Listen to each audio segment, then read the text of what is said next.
Pan India star Prabhas నటించిన ఆదిపురుష భారీ డిజాస్టర్గా నిలవడంతో ప్రస్తుతం అభిమానులు ఆశలన్నీ సలార్ మీదే ఉన్నాయి. కేజీఎఫ్ దర్శకుడు ప్రశాంత్ నీల్ భారీ యాక్షన్ డ్రామాగా ఈ సినిమాను తెరకెక్కిస్తూ ఉన్నాడు. ప్రమోషన్ జోరు పెంచారు. తాజాగా ఈ సినిమాను అమెరికాలో 1979 లొకేషన్లలో విడుదలకు ఒక రోజు ముందు స్పెషల్ ప్రీమియర్ వేస్తున్నట్టు చిత్ర యూనిట్ తెలిపింది. సలార్ మూవీని 1979 లొకేషన్లలో విడుదలకు చేయడానికి ఓ కారణం ఉందంటున్నారు అభిమానులు. ఈ సినిమాను 1979 బ్యాక్ డ్రాప్ నేపథ్యంలో తెరకెక్కించారు కాబట్టి 1979 లొకేషన్లలో ఈ సినిమాను విడుదల చేస్తున్నట్టు చెప్పుకుంటున్నారు. మరోవైపు ప్రభాస్ పుట్టిన సంవత్సరం 1979 కాబట్టి అన్ని చోట్ల ప్రీమియర్లు వేస్తున్నారని అనుకుంటున్నారు.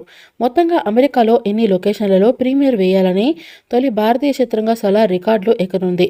మలయాళం సూపర్ స్టార్ పృథ్వీరాజ్ సుకుమారన్ కీలక పాత్ర పోషిస్తూ ఉన్నారు. హంబిలే ఫిల్మ్స్ బ్యానర్లో వస్తున్న ఈ సినిమాలో ప్రభాస్కు జోడీగా శృతి హాసన్ హీరోయిన్గా నటిస్తోంది. ఈ సినిమాకు సంబంధించిన టీజర్ను అన్ని భాషల్లో కలిపి ఒకటే రిలీజ్ చేయడంతో ఆ టీజర్కు అన్ని భాషల్లో సూపర్ రెస్పాన్స్ వస్తుంది. ఈ మూవీ మొదటి 24 గంటల్లో 83 మిలియన్ల వ్యూస్ రాబట్టి సంచలనం రేపింది. ఈ మూవీపై మీ అభిప్రాయాన్ని కామెంట్ బాక్స్లో తెలియజేయండి. ఈ వీడియో మీకు నచ్చితే లైక్ చేయండి, షేర్ చేయండి, కామెంట్ చేయండి. మరిన్ని అప్డేట్స్ కోసం మన ఛానల్ని సబ్స్క్రైబ్ చేయండి. అలాగే పక్కనే ఉన్న గంట సింబల్ని గట్టిగా టంగ్ టంగ్ అని కొట్టేసేయండి.